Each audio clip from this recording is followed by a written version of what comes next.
Down there, in that green rice-growing valley, is one of the most crucial international boundary lines in the world. On the near side of that meandering river, where we are now, is the British Crown colony of Hong Kong.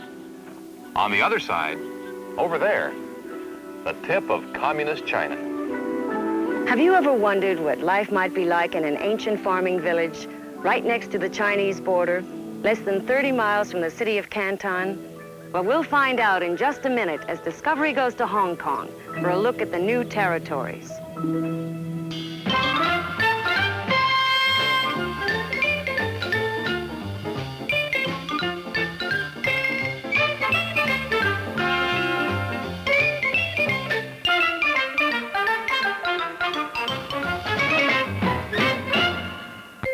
Discovery 67, the award-winning program for young people with Bill Owen and Virginia Gibson. Hi, welcome to Discovery. We're standing on a Chinese junk in the harbor of one of the most unusual and in some ways one of the most important cities in the world, Hong Kong. This is the Hong Kong of picture books and movie locations. A crowded city broken in two, connected by ferry boats that make their way back and forth over 500 times a day. Over there is Hong Kong Island, just 29 square miles of lush green mountains, their peaks covered in mist and cloud. And on the other side, Kowloon Peninsula, the other half of Hong Kong. It's ringed with 9 great hills, which gave the place its name. Kowloon means 9 dragons, and it comes from the ancient Chinese belief that there's a dragon inside every mountain. 9 mountains, 9 dragons. Hong Kong itself means fragrant waters, although many of the waters here are far from fragrant, as we found out last week. There are many other contrasts as well in this unusual city that's become a gateway between East and West. This is a crowded city where entire families frequently live in a single room, and where much of the living is done right out in the noisy, narrow streets. But it's also a city of luxury, Ginny, where Chinese business chiefs live in mansions on hilltops, and where expensive apartment buildings rise from the mountainsides. And it's also a commercial city with skyscrapered streets that resemble New York's Wall Street or Park Avenue. It's a city where women seem to do a great deal of the work, and there are 2 costumes which are almost uniforms among Chinese women. Office workers and shop girls wear a traditional Chinese dress called a cheongsam. Made of silk or cotton, it's the trademark of the younger women. The other style of dress you see so often in Hong Kong is a kind of pajama suit. Silk if the owner can afford it, and cotton if she cannot. You see it everywhere here on laboring women.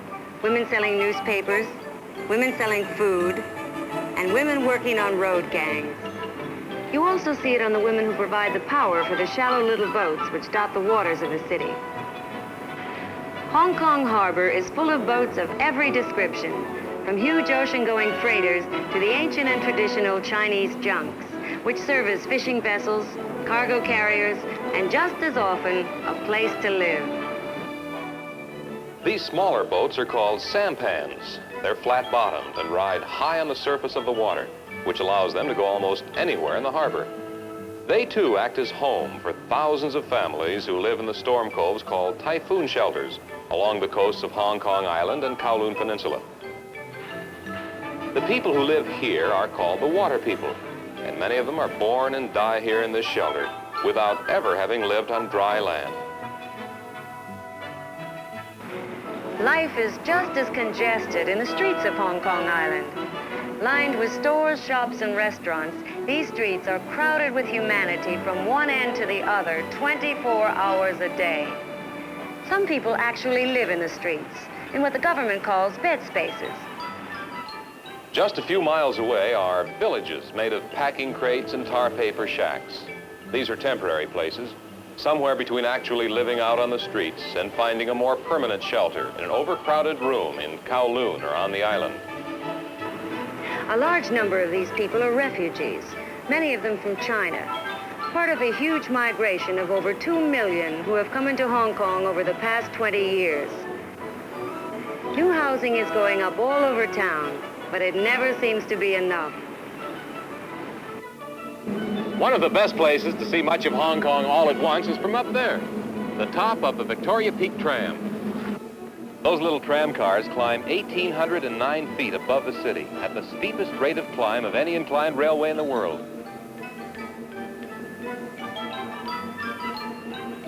From up there, the blue water glistens and the skyscrapers shine, and the liners and junks and ferries look like bathtub toys.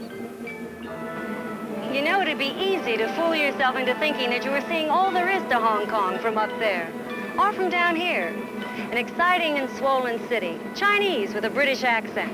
But there's more. Out beyond those 9 dragons, out beyond Kowloon, out beyond the neon signs and crowded streets.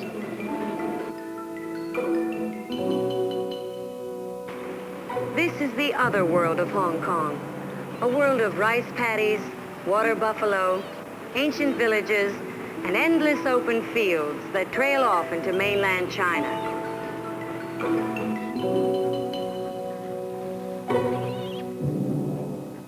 We're standing now high on a hillside in a part of Hong Kong called the New Territories. Down there is one of the most important international boundaries in the world, the border between communist China and the British colony of Hong Kong. And it isn't an absolutely fixed boundary at all, because here it's a meandering river whose banks move back and forth across the plain in response to floods and typhoons. But it separates 2 worlds. That house below me is in the New Territories.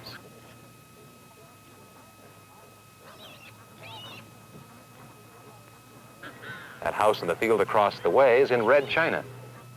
Yet in many respects, the lives of the people who live in both houses are very much the same. There are villages on both sides of the river, villages 1,000 years old. What is the life like in them? What would it be like to live in an ancient town where all the inhabitants belong to the same family? Well, we'll be going down into one of those villages to find out in just a minute. About halfway down this narrow passageway is the home of Manchuan in the village of San Tin in New Territories, Hong Kong. San Tin has about 3,500 inhabitants, and all of the men have the same family name because they're all descendants of the same man, Man Sai Kwo, who founded San Tin more than 700 years ago. Well, actually, Bill, Man Sai Kwo only founded a small place, one of 7, which eventually became San Tin, because his sons, grandsons, and great-grandsons needed more and more space. But this is all the same family. Bill, if you were to ask a man his name, he'd say Manchu Sek, Manchao Yi, or Manching Tao, because in Chinese, the father's name, which we call the last name, always comes first. The men and women who were born and raised here don't marry each other, since, after all, they are cousins, nephews, and aunts. Manchuan's mother and wife both came from the nearby wall town of Kam Tin, where the villagers are all part of the Tang family. Manchao Wan and his father before him, Manchao Fu, did what the men of San Tin have always done. They left the village and returned with a bride. And the women also go out in order to marry, but they stay out. The ones who remain here in the village are those who are unmarried. You know, Ginny, there's a way to tell whether a woman was born here or elsewhere and whether or not she's married just by looking at her. All the women wear large sun hats, and they tie them to their heads with colored drawstrings. Now, a red drawstring means a married woman, therefore a woman from the outside world. A green drawstring means a single woman, therefore a native of San Tin. And you can only see these hats in this one rural area of China in the New Territories. They can be traced back to a mysterious Chinese tribe called the Hakka, a name which means the guest people or the strangers. Nowadays, the women wear these hats in the field as a protection against the rays of the sun. The hats are fringed in a sort of ribbon curtain, which provides a breeze as they move and work. Legend says that the Hakkas themselves lived in Shantung, China as early as the 3rd century BC.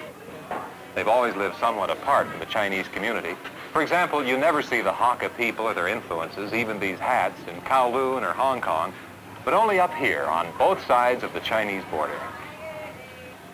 The way of life in San Tin is very much what it was 700 years ago. Rice is the main crop now, just as it has been all through recorded time. There are rice fields alongside the village today, just as there were at the very beginning. Rice is the core of life in Southeast Asia and the Far East. There's a great deal of rain in this part of the world, and rice is a grain which grows only in wet fields. The people who live in the village need very little from the outside world. Their main food crop is rice, but it isn't their only food. They also like pork. The future bill of fare is walking through the streets right now. They also like chicken, And that part of the menu is frequently underfoot, too. The basic work animal of any Asian rice village is not a cow or a horse, but something which looks quite strange to you and me. This is a water buffalo, a kindly, hard-working animal who's considered the family pet by farm families like Manchuans. He's a sturdy animal with a low center of gravity and a thick, waterproof hide. All in all, just perfect for soggy weather on muddy ground. Few people here ever buy a water buffalo. They just wait, and nature provides.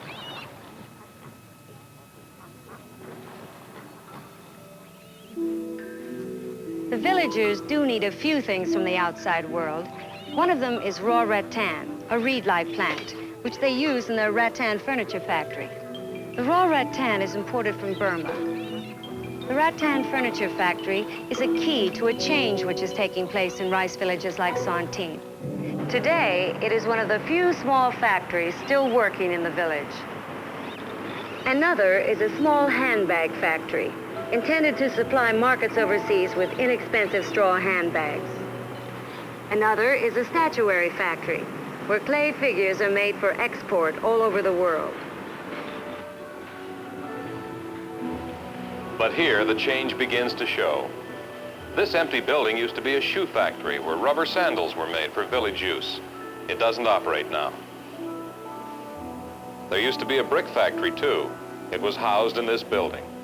Now the building is deserted. What is the change that's occurring in rice villages in this part of the world? One answer is to be found in the deserted industries. But there's another answer. When you come into a village like Santin, you're aware of a great many women at work. At first, perhaps, it doesn't seem unusual. Asian women always work alongside their men, and sometimes field labor seems to be reserved for the women. And they raise the vegetables, which augment the diet of rice, fish, and meat. But during the quiet hours, when the families are all together, you still get the feeling that there are many more women than men in these villages, and that a lot of the women are unmarried. And it's all true. But where are the men? Some of the village men have taken jobs in industry in special towns in the new territories. Towns like this one, Chunwan, newly created to be a factory town and nothing else. Some of the men who work here have come from 15 or 20 miles away. Others have traveled much, much farther from their ancient homes. Of the 3,500 people in Santin, about 500 of the young village men are now away from home. Many have gone to England to work in the kitchens of Chinese restaurants, where they can make a larger salary and send it home in the form of money orders, such as the one this village mother is cashing from her son. They feel they can make more money in a shorter period of time and then come back home and live fairly comfortable lives. But what is the move to factory towns and to Great Britain's kitchens doing to the ancient villages of the new territories? This is a way of life which has endured for 7 centuries. Now there seems some question whether it will endure for another 20 years. A lot of the farm fields around Santin have been abandoned. More and more, the villages are left to the children and the women, the chickens and the dogs and the pigs. Over every door in the village, there is a likeness of the Chinese god of the doorway, Manchuan. Just now in Santin and villages like it, he is presiding over what are probably some rather lonely doorways. There are children in this village who have forgotten what it was like to have a father. Others, the smaller ones, have never really known.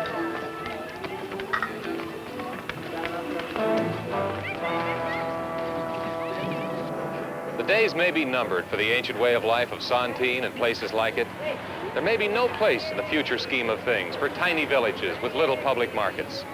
Here, for hundreds of years, villagers have been buying the things they like and the things they need.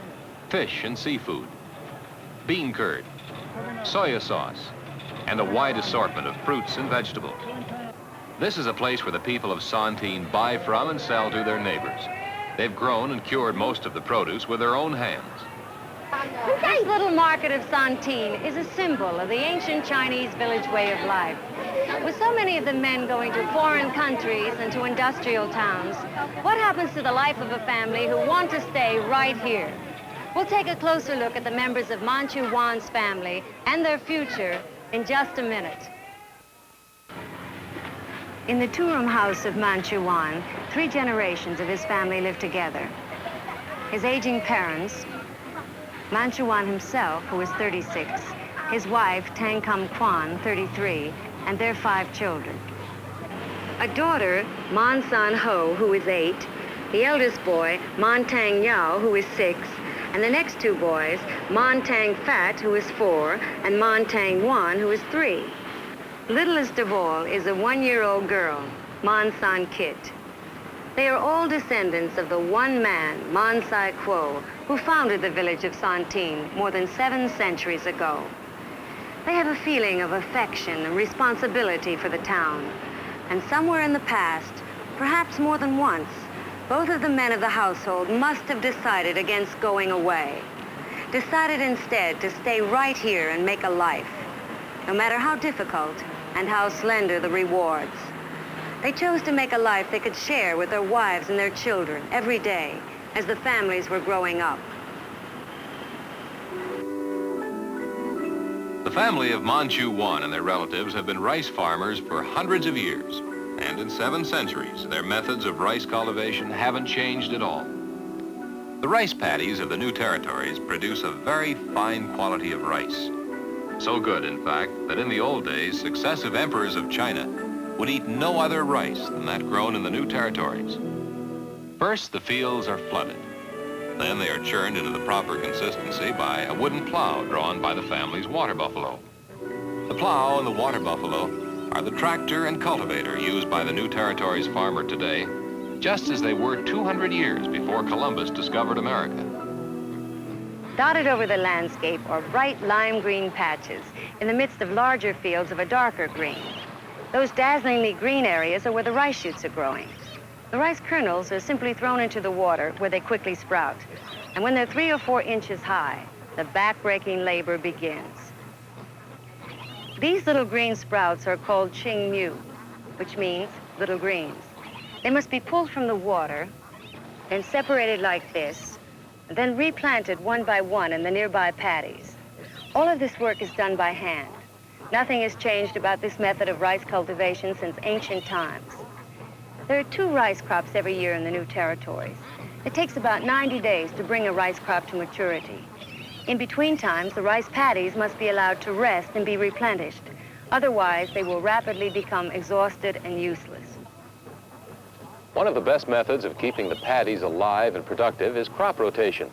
For a wet farmer like Manchuan, about the best rotation crop is 1 or more of the vegetables for which the Chinese are famous. For example, ginger, water spinach, bean sprouts. In between the rice fields, in the drier places, he raises cucumbers, onions, or these tiny eggplants. Other members of Manchuan's family are fish farmers, which means that they cultivate carp and sunfish just as their relatives grow water chestnuts and bean sprouts. The water is shallow, and they catch fish by using nets, or sometimes with their bare hands.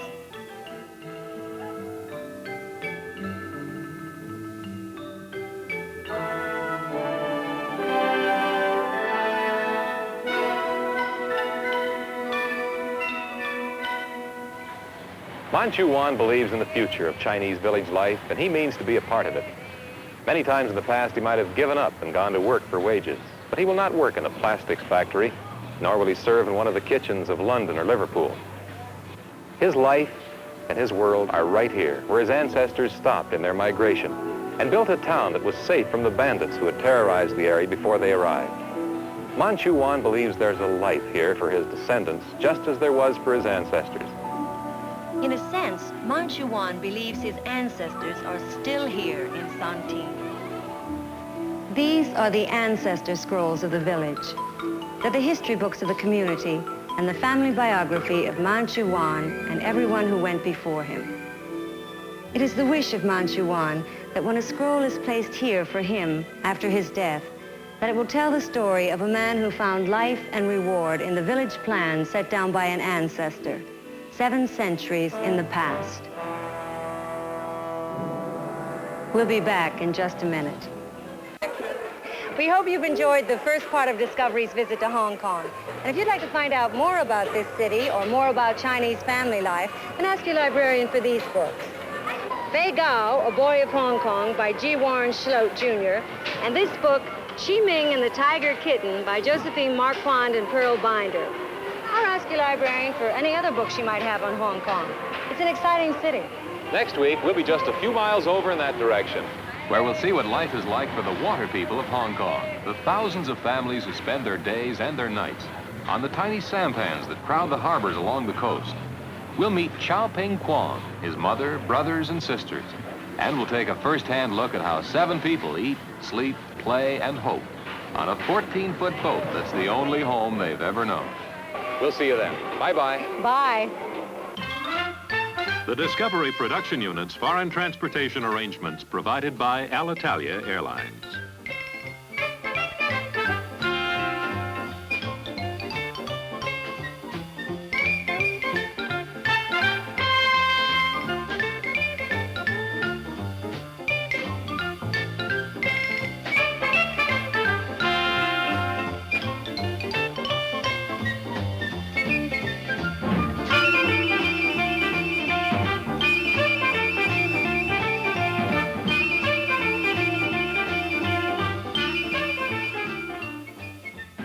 This has been a Jules Power production in association with ABC News and Public Affairs.